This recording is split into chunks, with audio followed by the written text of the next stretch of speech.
Olá pessoal, tudo bem?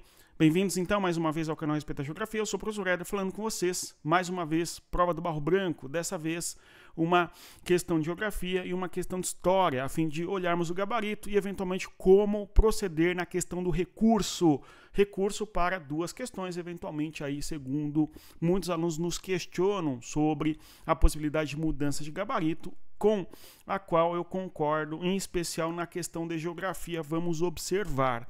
Pessoal, então olhando aqui, nós temos essa questão de número 19, vocês visualizam aí, eu vou até aumentar um pouco para nós visualizarmos melhor, tá certo? Distritos da cidade de São Paulo onde moram pessoas negras tiveram mais condições de alagamento, não é? Nós trouxemos um gabarito, a banca trouxe outro. Eu reitero o gabarito que nós trouxemos porque a informação da assertiva 1 não é possível constatá-la no texto e por causa disso nós temos que observar que tal questão tem que ser, no mínimo, mudado o seu gabarito. Mas antes de avançar, eu peço a você que deixe o like, se inscreva no canal, divulgue o nosso conteúdo e mais. Se você quer um curso focado na sua prova, conheça o Terama Militar, o link está na descrição do vídeo e mais. Um curso focado aí de revisão para a sua prova de geografia, conheça também o nosso curso só de geografia, dê uma olhada, o link na descrição do vídeo. Pessoal, então vamos aqui, ó. Então, o texto traz um tema, que é o problema de alagamento, inundação e deslizamento, que ocorre em certas regiões. E segundo o texto, o alagamento, as inundações e também os deslizamentos, tá certo? Que são três problemas ambientais, ocorrem em regiões onde moram mais pessoas negras, tá? Tudo bem? Ocorre maior quantidade nas regiões de populações negras do que em outras regiões da cidade de São Paulo. A conclusão é de que um levantamento exclusivo da agência pública a partir dos dados da Defesa Civil do município. Tá. No período de 10 distritos com mais ocorrências do tipo, possuem população negra acima da média da cidade. Legal, né? Então aí tem o estudo, né? Que nós não lemos o estudo, nós não somos obrigados a ler o estudo, mas sim fazermos a questão conforme o trecho nos trazido, né? Esse é o ponto. Vamos lá para o que nos pede aqui o comando da questão. Avalie se o estudo apresentado no texto evidencia que, nós não lemos esse estudo. Nós não lemos esse estudo. O estudo pode trazer muitas informações que sequer nós sabemos. Nós lemos um trecho do estudo. Por quê? A assertiva 1 trata de algo que deve estar lá escrita, tá certo? Desenvolvida, o seu texto dentro do estudo, que diz assim a assertiva 1. Os locais pesquisados apresentam maior violência policial, presença de grupos armados e atuação de facções criminosas. Isso pode ser verdade? Pode. Isso pode ser mentira? Pode. Eu não sei, eu não li o estudo, eu não sou obrigado a ler o estudo. O nosso concurso não está avaliando se nós lemos essa porcaria desse estudo. A nossa questão está analisando se nós somos capazes de entender um pouco o problema geográfico conforme a questão. Não dá para saber e por isso, portanto, a assertiva 1 não pode ser aceita como sendo verdadeira de maneira nenhuma, né? Nós temos um estudo aí, sei lá, que tem uma série de objetivos ideológicos, talvez, enfim, muitos alunos questionam isso, mas nem é o ponto esse. O ponto é que a assertiva 1 pode ser verdadeira, mas eu não tenho como deduzir, tá? É falsa, conforme o que nos diz o texto da questão. Certo? Porque a banca pode dizer, não, o aluno tem que imaginar o quê, meu amigo? Não tem como. Ah, não, o aluno tem que partir do pressuposto. Que pressuposto? Nós não lemos esse estudo, tá certo? Não consta no edital esse estudo, tudo bem? Então, argumentos que o aluno deve escrever, o recurso é pessoal, tá? Argumentos que o aluno tem que colocar é o seguinte, não lemos o estudo, não consta no edital tal estudo, tá certo? Então, essa assertiva não pode ser considerada verdadeira, embora a banca considerou verdadeira, então, mas, né, nós consideramos falso. As duas demais, se nós lermos, falam precisamente o que está no texto, né? Os bairros com maior população negra apresentam uma qualidade de vida inferior e concentram um número maior de desastres, no caso aí desastres ambientais, verdadeiro, né? Então a 2 é verdadeira, perfeito? Outra assertiva, a última por fim, né?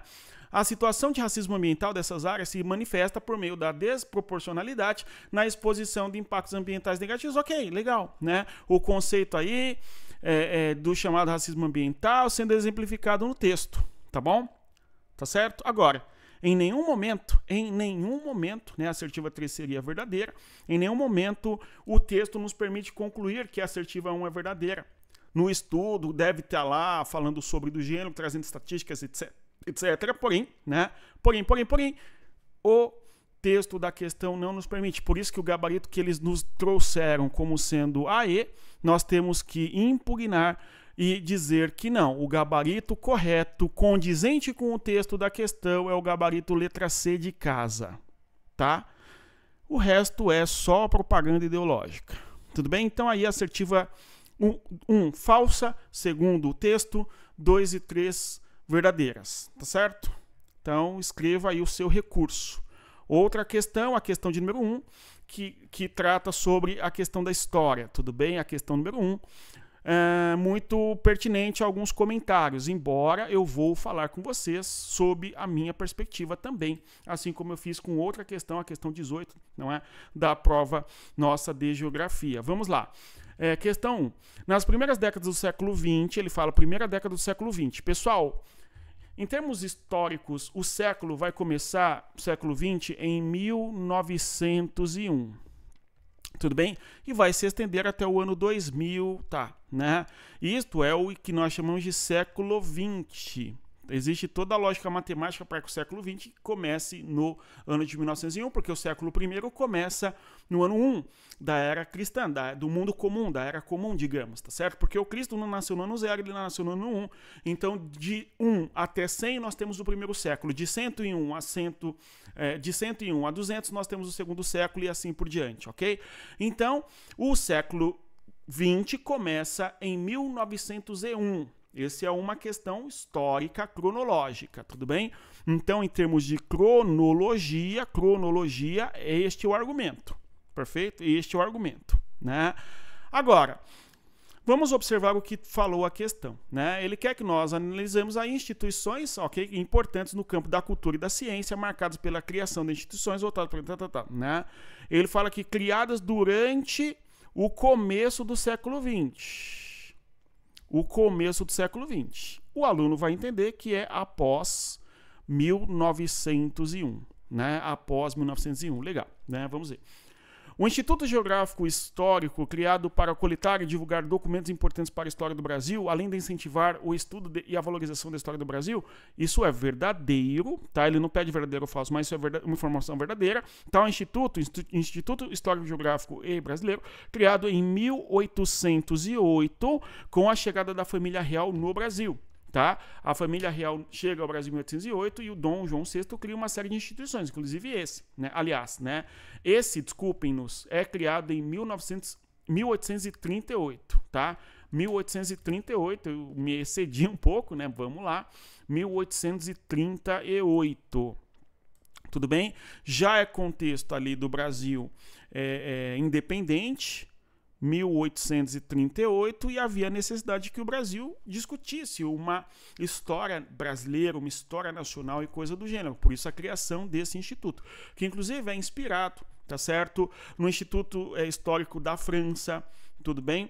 E é criado com o objetivo de promover a pesquisa e a preservação de ciências históricas e geográficas do Brasil. Tá? Criado em 1838. Então ainda é século XIX. Tudo bem? Século XIX, tá? É um momento marcado, inclusive, por uma série de contestações regionais no Brasil e não havia um sentimento de unidade nacional ainda no nosso país. Aliás, 1838, um momento de muitas contestações e brigas internas no nosso país, conforme nós sabemos, sobretudo quando consideramos que era a regência e assim por diante, né? Certo? Na sequência virá o Dom Pedro II, e o Dom Pedro II vai conseguir dar uma estabilidade para a política brasileira, etc. Né? Enfim, então a 1 é verdadeira, tá? Ele quer século XX, a 1 é do século XIX, ele não quer verdadeiro ou falso, ele quer que nós saibamos qual que é do século XX. Vamos adiante, né? Próxima, Escola de Cirurgia da Bahia, medicina criada em 1808, tudo bem? Em Salvador. Tá certo? Criado como primeiro curso universitário do Brasil, ajudou a organizar o ensino de medicina, não é, em um país que ainda estava atrasado nessa área por causa do período colonial. De certa maneira, sim, havia já, né, uma um hospital militar na Bahia, tudo bem? O hospital militar, hospital real militar, uma coisa assim já existia na Bahia, tá certo? Porém, o Dom João VI cria uma instituição sob a perspectiva mais moderna, que já havia feito ali em Portugal de desenvolvimento medicinal e assim por diante, ok? Tá certo? Então, uma instituição criada pelo governo de Dom João VI, perfeito? Aliás, o Jardim Botânico, que nós vemos logo abaixo, na próxima questão, na próxima assertiva, é também criado em 1808 e portanto, século XIX, tá? 1808, tudo bem? Jardim Botânico do Rio de Janeiro, criado para reunir diversas espécies de plantas do mundo, com o objetivo de aclimatá-las e utilizá-las para fortalecer o desenvolvimento da agricultura no país verdadeiro, não é? Só que todas elas estão tratando do século XIX. A última assertiva, o Museu Nacional, este criado em 1818, também Dom João VI. Dom João VI foi um gigante na história do Brasil, né, gente? Certo? Cria o Museu Nacional para ajudar a formar a identidade do país, exibindo artefatos de diferentes regiões do Brasil e do mundo, né? Verdadeiro, mas ele quer do século XX. Nenhuma é do século XX, porque o Instituto Soterápico Federal, que vai dar origem na sequência aí ao Instituto Oswaldo Cruz, esta instituição não é fundada, tá certo, no século XX. Ela é ainda fundada, tá certo, no século XIX. Tudo bem? Porque esse instituto soterápico aí foi fundado em 1900, tá certo? E o ano de 1900 ainda é século XIX, tudo bem? O século XIX acaba em 1901, perfeito? Então não seria um instituto criado no século XX, então seria falso aqui, porque seria criado em 1900, tudo bem? 1900 está o instituto criado. Mas, né, como em história nós não analisamos apenas a questão cronológica, nós temos que analisar também a questão interpretativa, tá? Em história, nessa questão do tempo, a gente pode pensar que tal instituto, apesar de criado no final do século XIX, teve a sua formação, seu desenvolvimento, ganhou a característica que teve e tem no desenvolvimento de vacinas, né, no Brasil, no século XX, no começo do século XX. Porém, a sua criação, a pedra fundamental, digamos assim, é ainda no século XIX. Então, teríamos que escrever um recurso dizendo disso, né, que ainda que possamos interpretar a história não somente cronologicamente, e sim pensá-la através das consequências do ato cronológico, que seriam muito mais no século XX, evidente, né? No começo do século XX, mesmo assim, historicamente, não é século XX, é final do século XIX, né? Essa daqui já é algo mais a ser debatido diante aí da questão da historiografia. Por quê? É curioso, porque se nós olharmos um dos textos mais consagrados sobre o século XX, chama O Breve Século, tá certo? Que é o texto do Eric Hobsbawm. Tudo bem que analisa o breve século, o século XX, e segundo ali o Hobsbawm, o século XX começa em 1914 e termina em 1989. Tudo bem? Então o século XX começa em 1914 com a Primeira Guerra Mundial e termina em 1989 com a queda do Muro de Berlim, tá certo? Então seria ali uma perspectiva histórica, não cronológica, tá? Mas sim a importância geopolítica do século e como ele se caracteriza, um chamado breve século, mas muito conturbado, digamos, né? Acho que dá para entender aqui essa perspectiva interpretativa, né? Tudo bem? Mas, estritamente falando, não é século XX, não é 1900, tá bom? Um aluno da quinta série não colocaria 1900 como o século XX, em termos cronológicos. Porém, em termos interpretativos, algo que nasceu em 1900 teve importância no século XX. Aí ficaria mais a interpretação, porém, cabe um recurso para anular tal questão. No mais é isso, respeito à geografia. Se você chegou até aqui, eu agradeço a sua presença. Reitero, deixa o like, se inscreva, divulgue. Bons estudos, até mais. Tchau, pessoal.